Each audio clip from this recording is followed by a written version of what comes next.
Hello, everyone. I'm here today with Lee Odden, who's the CEO of TopRank Marketing, a Minneapolis-based digital marketing agency specializing in strategic internet marketing consulting services.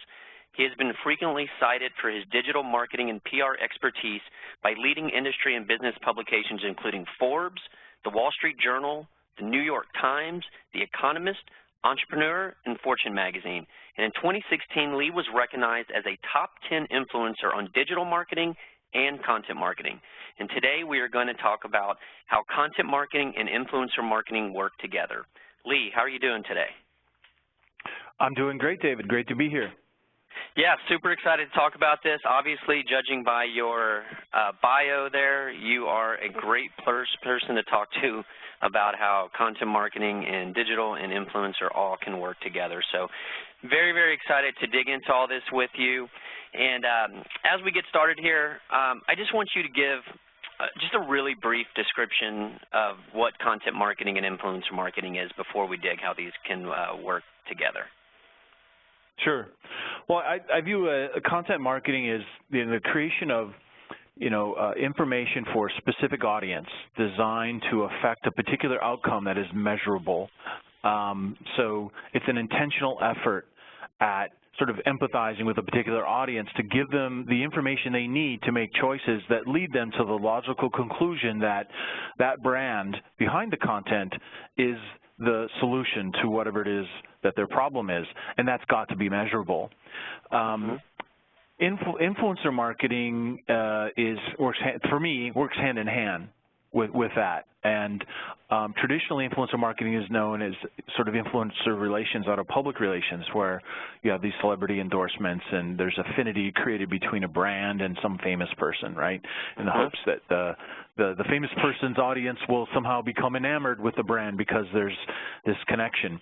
But growing fast is this notion of influencer marketing in the last couple of years, and that is where rather than just publicity, it's marketing outcomes, customer acquisition, demand gen objectives are being achieved by brands who are collaborating with influencers in a variety of different ways. And fundamentally, it's about this.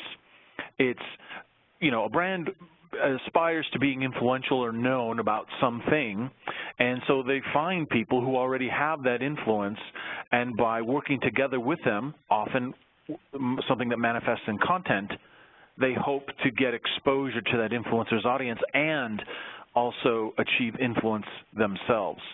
And that is the core of what's driving a lot of influencer marketing. But of course, like anything, you can get pretty sophisticated, and there's a lot more to it than just that. No, I think you've described those very well. And the way you describe content marketing, I think you've described it in such a way that it's the same but different than what I've heard in the past. But I think you really defined it really, really well. And as far as the influencer marketing, the kind of the fan the flames is kind of what I'm hearing. And tell me, what can someone expect? What kind of benefits can a company or marketer can expect by actually combining these efforts versus doing them exclusively? Sure. Well, the thing is right now there are a lot of challenges. I mean, you've heard, I'm sure, the expression information overload and content shock and all these sorts of things. There's 63 gigabytes of data being presented to individuals in North America every single day. It's an insane amount of information, and, sure, humans are smart, but gosh, how do you make sense out of that? We get a bit numb, don't we? And so people distrust formal marketing communications, and, they really, the lack of trust that exists with advertising is growing and growing. So the advantages answer to your question is in response to those challenges, in that what do people trust? They trust experts. They trust peers. They trust people that they're connected with and that they feel like they know. And with influencers, meaning that someone who has authority and credibility, and someone when, they say something or they promote something, their audience actually not only listens but acts on that advice. When companies can work with influencers, especially to create content, that content is actually trusted. It's actually listened to. If the influencer amplifies that content, it actually gets better reach than advertising alone. And another thing is when you collaborate and co-create content with influencers, you're able to tap into some authentic voice of customer that people sitting in your content marketing department may not be inspired to write about just based on, you know, a collection of 7 personas. And so there's a qualitative content resource you tap into when you work with influencers, because a lot of them are domain experts, subject matter experts. And you know, influencers can be outside, as we all know, outside the company, people in the industry, but they can also be inside your company. They can also be amongst your customers. They can even be amongst your prospective customers.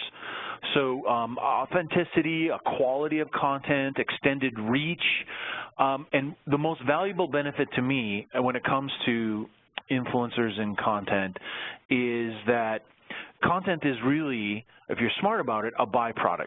The real value is the relationship that you build. So when you approach an influencer and say that you'd like to work on something that has mutual value, you're actually giving to get. You're approaching them with value, something of benefit to them first, and by creating a great experience, you're setting the groundwork for a longer-term and far more fruitful relationship in which you can continue to make things together and everybody wins. Sounds awesome.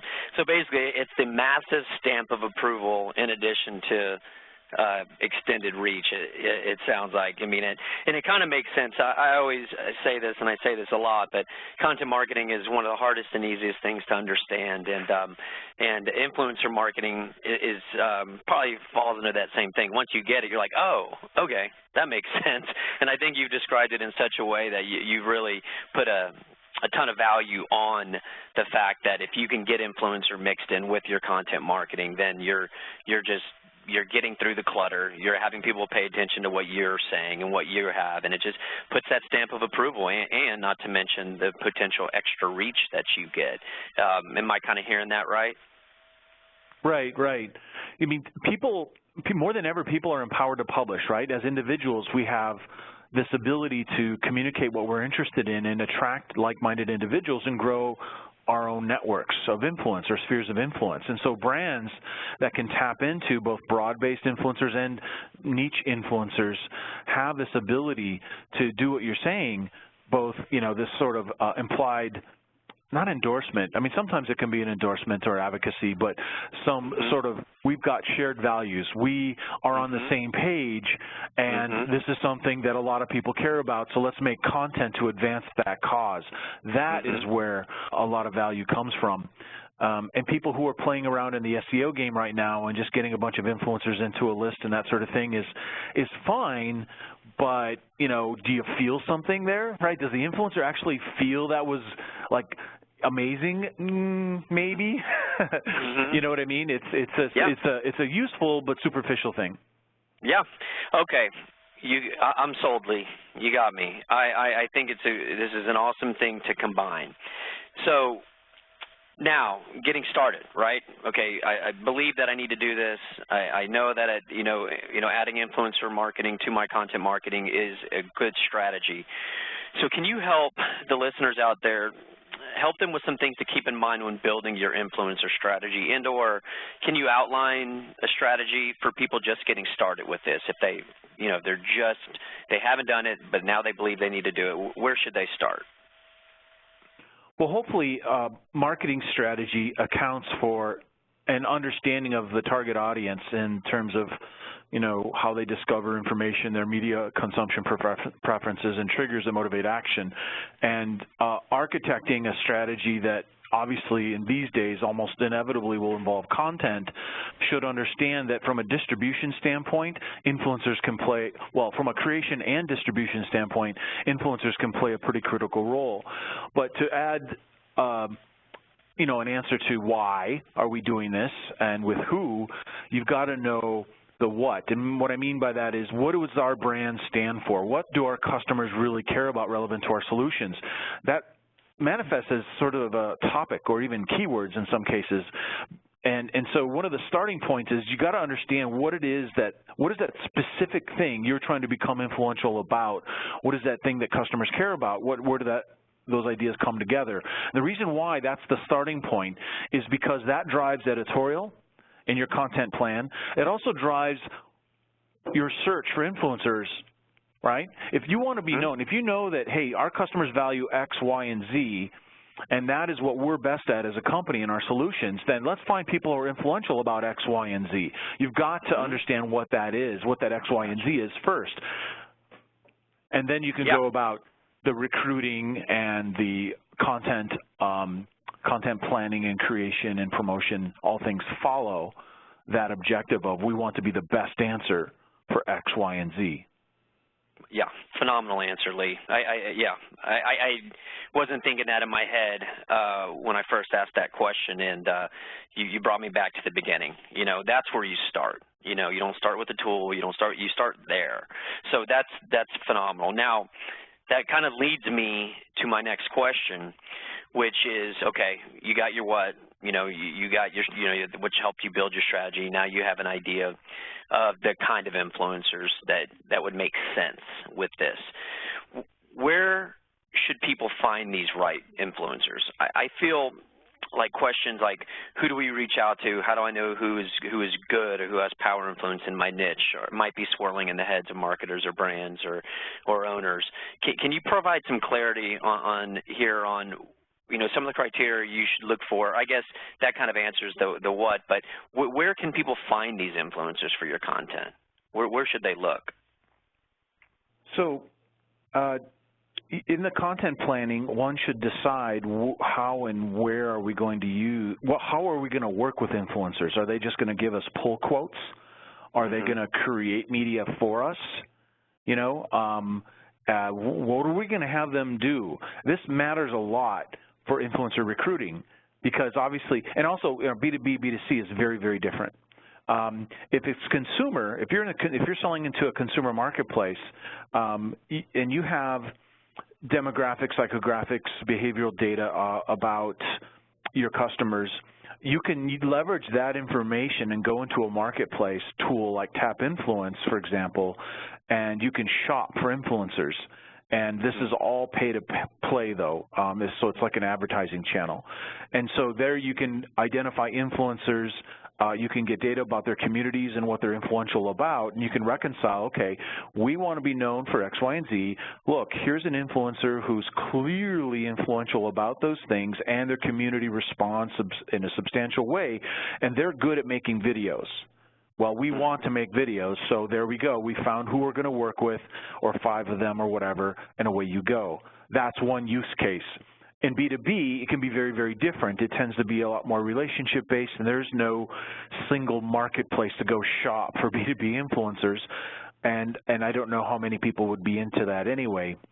The longer sales cycle, buying committees, just B2B is so different than consumer product marketing. So there you might use a platform. There are search engines for influencers. You can use something that's Twitter-specific like Follower Wonk or BuzzSumo, or you could work with a marketplace or platform, sorry, not marketplace, work with a platform. And there are a lot of different platforms out there. And a platform, and Tap Influence is a platform B2C focus, so it helps you identify and manage and measure.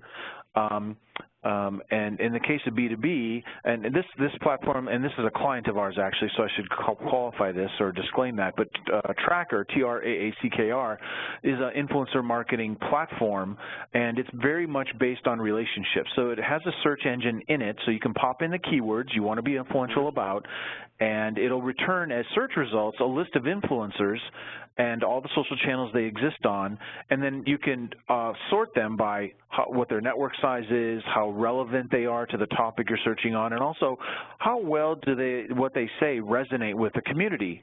And there are other platforms like that as well, and so that's how you find, I think there's more to it than just popping keywords into an influencer search engine, though, but you should talk to people in your company. I think you should collect primary data from people, your customers, like who do you listen to? Talk to your salespeople. Who gets mentioned? Talk to your customer service if you want. Talk to executives in your company. Talk to your own clients. And you can get a lot of seed ideas about these people. You could look at who's speaking at conferences and writing books too, I suppose, but I look at influencer recruiting effort as a recipe. So it's silly to just go after the famous. It just makes no sense, and it ends up being a bit superficial, not qualitative. So you've got a mix of big names, brand individuals, but you've got also niche influencers and other types of influencers as well. But the recruiting effort should use a tool, but I think it should also be seeded with ideas from people that represent who you're after, i.e. your customers. Gotcha. I think you're in my head, Lee. I was actually about to ask you about smaller bloggers. Are they worth the time? And sounds like you're saying, heck yeah. I mean, it's not just the big names. It's you know, smaller bloggers and influencers as well. Is that how you see it? Yeah. If they're topically relevant and they score really high from a relevance standpoint and a resonance standpoint in terms of let's say they only have 5,000 subscribers, but man, those people react. They comment like crazy. They share. They engage. Well, yeah. So if topical relevance is present, and resonance, yes, absolutely. Here's the thing. As time goes on, as you as a brand or as a company, you mature in your influencer marketing activities, you're going to start to want to pay a lot of attention to those coming up in the world. And ironically, the starting point of gaining more influence is to work with those who are already influential. But if you really want to become influential, you'll help those coming up shine a light on those people and help them get attention, help them get more visibility in the marketplace. Because when you help others become influential, that is a force multiplier for your own influence. That's a great point. That's a great point. Do you have some tips now on making this first connection with influencers? You know, in your experience, what has worked well for you there? Well, do your homework. If you go, I can tell you what not to do. In fact, I made a list, you know, along the lines of 50 ways to leave your lover, 50 ways to fail at influencer engagement on TopRank blog, and you could probably just Google that, you know, 50 ways to engage influencers. But the things to do first is do your homework. Find out what is it that makes that influencer tick. In other words, what do they care about?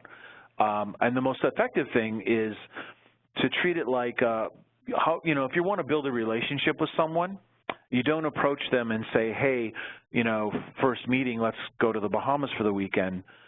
Maybe that works for some people, but, you know, is that really who you want to work with a long term? I don't know.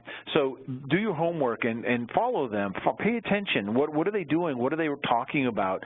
And the most effective thing is to find out what they're not getting elsewhere and find out how you can give that thing to them in a way that helps achieve your brand objectives.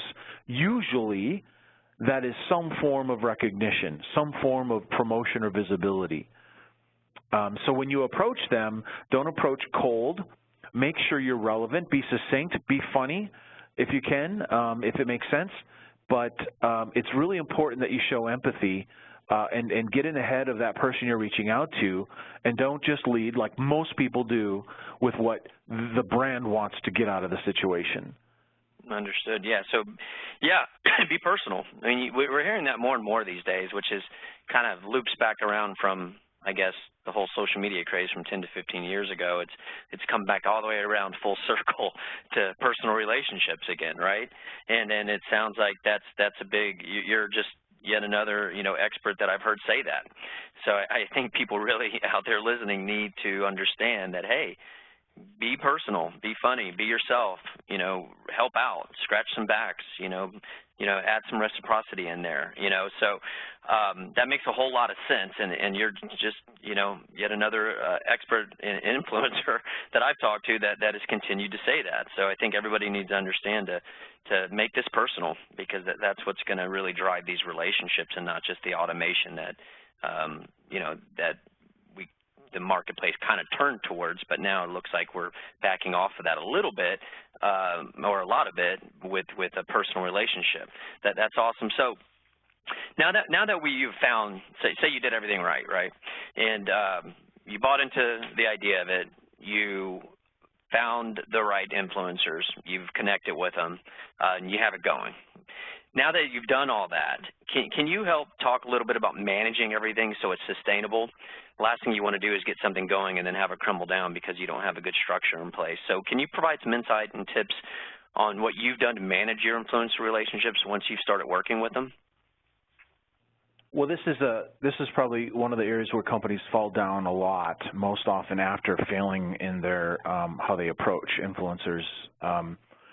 And so usually companies will think in terms of campaigns, and they will think, okay, we've got our influencers for our campaign, and we got their contributions, and then we publish the thing we want to make, and then crickets. There's nothing. You know, the brand or agency doesn't feel there's any need then to continue to communicate with that influencer because they got what they want out of that exchange until the next campaign comes up. And during that dead space is when the relationship is at risk because competitors are more than happy to engage with that influencer and make a better relationship, give more value, give them more inspiration and to work with them instead of, you know, those who only come knocking for a sort of influencer booty call. So that's the thing. To maintain relationship in between is a combination of, I think you've got to use software. If you're truly driven by a meaningful connection with these influencers and that you have shared values, like we believe in the same kinds of things, if you make the effort to understand what those things are, that can create a lot of opportunities for communication, whether it is, hey, I noticed this thing, thought you'd be interested, to, hey, we're writing an article in a major publication, we'd love to quote you. Right? It has nothing to do with the campaign. It's just, hey, we're giving back. Or when you do roundup posts, you use their quotes and presentations. If they're a consultant, you send them work, right?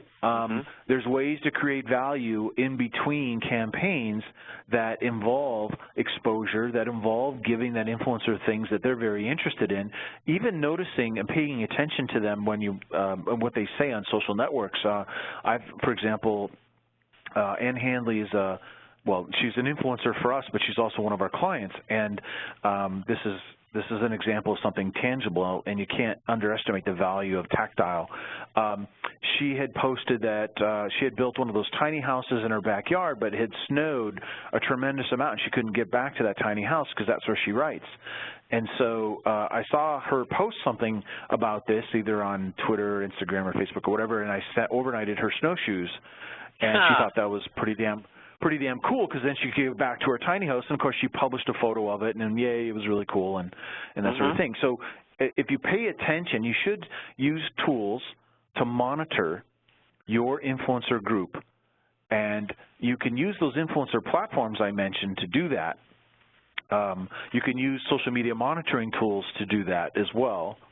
And so pay attention to those opportunities. You've got to have a human resource allocated to this effort. It's not something you can completely automate.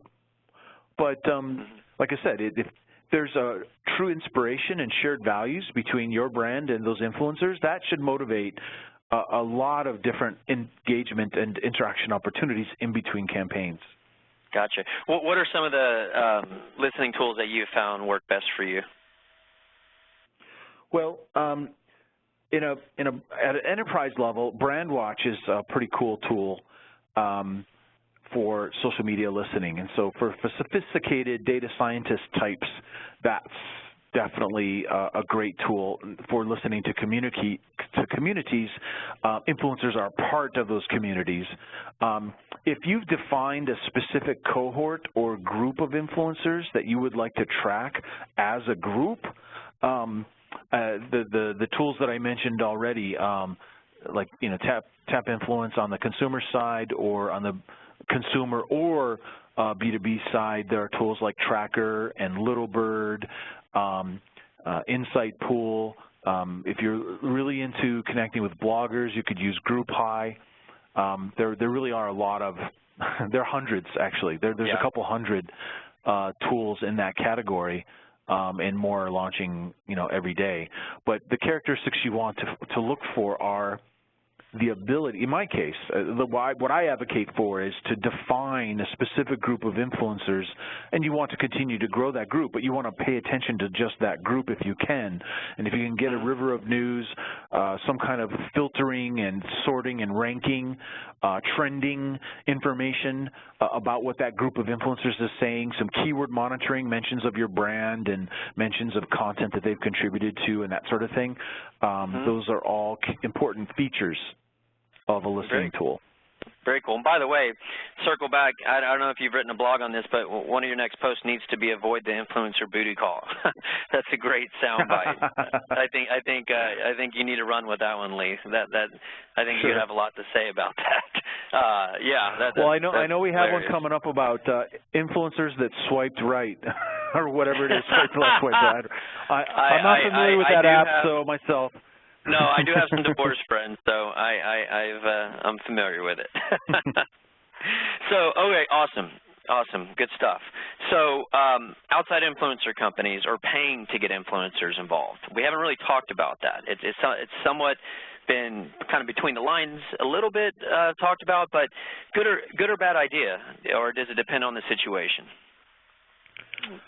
It does depend on the situation, and I think, again, on the consumer side of things, you've got a lot of creators, right? Creators are people who make YouTube videos. They make, they're really good at Vines and Instagram and Snapchat and Pinterest and even blogging, and these creators are really great at a craft of creating really useful information, and as such, they've attracted quite a bit of a following. And so they are like little mini publishers. Well, actually, some of them aren't so many. You look at people like, Casey Neistat, who I'm kind of addicted to lately on YouTube. On one of his last posts had 20 million views 7 days ago. What? Has had 20 million views. He was upgraded to first class. Well, it was more than first class, but it was like a $21,000 flight. And then he vlogged about that experience in that little suite inside the airplane. And so it's incredible what kind of audience that some of these creators have created or attracted. And so paying for that, I mean, you can expect it. They're pros at the craft, and you can pay for the craft. If you pay for the reach and expect the same outcome as if you're doing a media buy, that's tough. And that's the model through which a lot of companies view influencers or paid influencers as the exact same thing as a media buy. And, it does work sometimes. It really does. And sometimes it doesn't. And so you've got to use some due diligence, or hopefully the platform you're using to identify and engage influencers on a paid basis has qualitative rating information that gives you some confidence, in that you're going to get what you're paying for. I'm more of a fan on the organic side. I don't have a problem paying influencers. We don't typically pay outright for influencers because we're coming to the table with tremendous exposure opportunity for them that they're not necessarily going to get from another agency. So, however, we do compensate for craft, absolutely. We do compensate for people who have unique ability to create media, absolutely. And so the situation kind of calls for what you need to do. If you need to do a single one-off campaign, then you should probably, and you want to do it in a short period of time, you should probably expect to pay the influencers that will be a part of that kind of campaign. Because if you don't have the relationships, then you're going to have to buy those relationships. Otherwise, the more valuable scenario is one that is primarily organic, that is relationship-based, that has common values, common goals, mutual value in the collaboration, and then you pay as you need to for very specific things. And again, this can vary by situation. Consumer, you're going to find a lot more pay scenarios that will work and be worthwhile. On the B2B side, not as much. Gotcha. Now, when you are paying, are there certain benchmarks or metrics, to consider, or you should be looking at when compensation is involved? Well, if you have the point of view that the craft is what you're paying for, then you're going to use the same criteria you would if you're going to pay for a consultant to create you a video or create you a sequence of blog posts or whatever. And if you're using a platform, a marketplace, right? So I mentioned, I mentioned Tap Influence. There's the Fango, Boost Insider, Shopping Links, Popular Pays, Relio, Grapevine, Thomason, and Ad Lemons. I mean, there's a ton of these marketplaces where some of them are like, hey, make money online, come join, and brands, come and connect with influencers. So it's like a marketplace like that. And then there are others that literally have celebrities, you know, and I did a demo of a platform just yesterday, and I was like, oh, so I can pay Ludacris $3,000 and he will tweet for me. That's very interesting to know, you know, because they have the price tag right there. Dollar amount, $3,000 for Ludacris? It said an average of $3,000. Wow. Yeah, I thought it was interesting. So I don't know. You know, I'm sure you get into the discussion and you find out what it really is. But the platform gave a price like that, and that made it interesting to know and, you know, maybe make some decisions. But ultimately, there's a romantic feeling, so to speak, that comes with, wow, wouldn't it feel great? And it's intoxicating, really, to think that we could possibly buy for that amount someone so famous. But then really you take a step back and go, wait a minute, what is this really going to do for our business? You know, I mean, really, how does this line up with a strategy? The strategy calls for amplification through a person with that network, rock on. But you know, if you know, don't get, you know, famous drunk or whatever. Yeah. You know, don't like, just be careful of that when you're making your choices about who to pay and who not to pay. Gotcha. Now, do you have any examples to share for us of content marketing combined with influencer marketing being done the right way you'd like to share? Yeah, sure. So there's a very specific example, a campaign example. There's a content marketing platform called Divi HQ. I don't know if you've heard of them or not. But, yeah, Brody. So Divi HQ. Yeah, Brody, exactly. So Divi HQ, and this is a project we worked on. So Divi HQ is a small business, right? I mean, you know, it's not a $100 million company. So they're a small business, and they have X relationships with people in the industry. They were able to come to us and work with us, and or it could be with any other agency that already has relationships, and it was turnkey. We already had relationships with tier 1 influencers, and so the way that worked is that there's a key problem that their customers have, or a perception that their customers or potential customers have, and that, you know, it's difficult to use a content management and planning platform. There's some difficulty, and therefore people don't want to buy it. Well, so solving for that problem was the narrative or the driving story behind this project. And so the idea was to get quotes and advice from people who are influential about content marketing, since their platform is a content marketing platform. And the theme was easy as pie. This content planning that's easy as pie, so easy your grandmother could do it. And we literally had a grandmother avatar, and so and the influencers gave their tips. An ebook was published with this grandma there, and it had that sort of recipe pie metaphor. In fact, we actually asked the influencers what their favorite pie was, and we sent these pies to the influencers, and they then created funny content around that sort of as a bonus. There's also a motion graphic, blog posts, and social content, and so on and so forth, where literally Mrs. Doubtfire-sounding voice was narrating the video.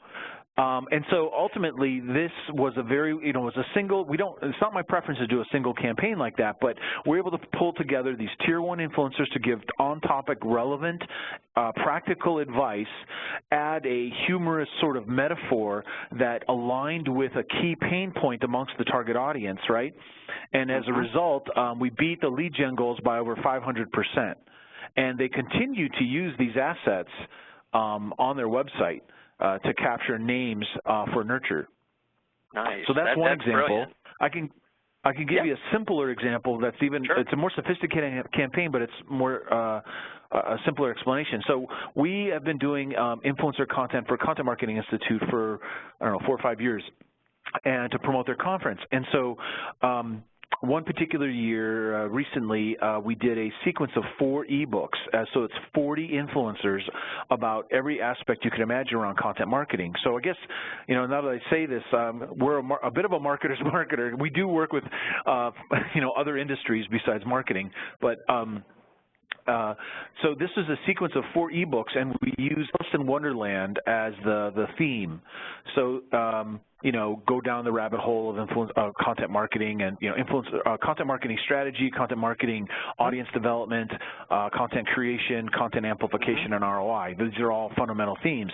So we dropped a sequence of an ebook, infographic, long-form interviews, social graphics, and shares over the course of a week, and then we started again. And so there's a bit of a cliffhanger at the end of each ebook, so that we wanted to create some incentive or create anticipation for what's going to come next. So this occurred over a month period of time, where it was a sequence of sort of a cadence of ebook, infographic, long-form video, blog post interviews, and other social graphics, and then the next topic, and then the next topic, and the next topic. And that had over 200,000 views, over 4,000 downloads, and 1,000 leads for the sponsoring company. So that means a third-party company paid for the whole thing, not us and not Content Marketing Institute. So that's another interesting example. Yeah, and so I think I was one of those views. The influencers got a lot of exposure, and so now, people that don't get included, because this is something to be said for long-term view of working with influencers, is to create serialized content. And in this case, it's an annual event. And when people don't get included, they complain to the brand, like, how come I didn't get included this year? And that's maybe not a good thing, but it's not. So it's kind of something like it's evidence that what you're creating has momentum and value. I think that shows massive success right there. When you have other influencers asking why they're not getting involved, right? You have them coming to you. Exactly. You obviously did something phenomenal there, Lee. I'm sure Joe's very happy with your efforts there. Well, on the flip side, do you have any, I don't want any examples of particular companies, I don't want to do that, but do you have some of the top reasons of why people fail with this strategy, or what are some of the most common or top mistakes made? Well, the mistakes on the get-go are in the outreach, not doing that homework, as I mentioned, not being relevant, not being succinct, not communicating in value, like what does the influencer get out of this, why should they do it? I literally had a major I'll call it a telecom company that we've all heard of, and they asked me to be a part of their program, and they said this program is directed towards small business, and I said, well, I'm not really interested. I mean, I don't do work with small businesses really. I know there's a good number of small businesses following me on Twitter, but tell me what you have, let me know what it is. And they, well, we want you to tweet about this sequence of things over the course of a month, and you need to put ad in there and so on and so forth. And I said, well, forgive my cliche, but what's my motivation? Why would I do this? I've never said anything about your brand. I'm not an advocate in any way. Well, to help small businesses, but that's not my target audience. And they couldn't understand why I didn't want to be involved. And there was no compensation either. And to be honest, if they had compensated me, I might have considered it, but I'm still not sure. So that was a fail to me in that they really got their hopes up, but it wasn't. But it was based on nothing real. You know what I mean? So not doing your homework has a consequence, and it is dissatisfaction and unmet expectations. Another thing is treating it solely as an advertising initiative. So treating influencer relationships as if you're doing them a favor versus the other way around. Not communicating expectations. So this happens a lot. Some influencers are, they're famous. They're so famous they're lazy, and so they want to do the minimum viable thing to get paid. And if you don't communicate clearly exactly what you expect out of them, then your expectations will not be met. And this is a big fail on the part of many brands that just aren't mature enough, in that they're not communicating, okay, we want you to do this, here's the timeline, here's the plan, and here's our goal. Not communicating all those things is a bit of a fail. Conversely, what they do is they just say, hey, will you give us a quote, or will you participate in this program? And they never bother to say, hey, and also can you help us amplify? And by the way, here's some pre-written tweets, and our goal is to get over 100,000, and we really hope you can help us do that. And then follow up after the fact and say, hey, we're only 10,000 away. If you haven't tweeted yet, if you haven't shared yet, here's some other things that you could do. Those are all, not doing those things, not making it part of a team effort, not being inspirational, that's to me, that's all a fail.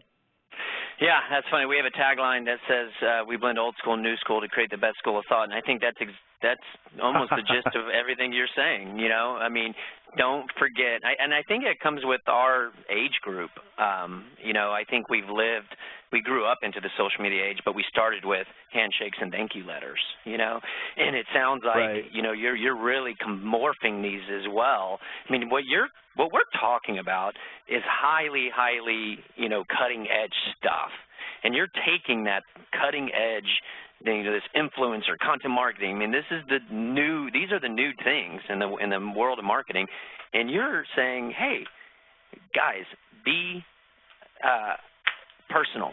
Real. Reach out, be real, be personal, talk to them, thank them. Set expectations, just all the basics of sales 101 that were probably in sales books dating back to the 1960s, and you're really driving that point home today, and I appreciate that. And I think a lot of people want easy answers, they want easy results, they want to push a button, and you're here to say it's not that easy, and it's not as effective. So I think you've really driven home some very, added a lot of clarity for people who are getting into this, and I greatly appreciate that. Do you have any parting thoughts before I have to let you go? Sure. I guess the important thing is that when you start to think about this, really self-examine, and not only yourself and what you want to achieve and what you think might be possible when working with influencers and in a way that it results in content, but also what is it going to do for your customers? How is it going to actually differentiate you?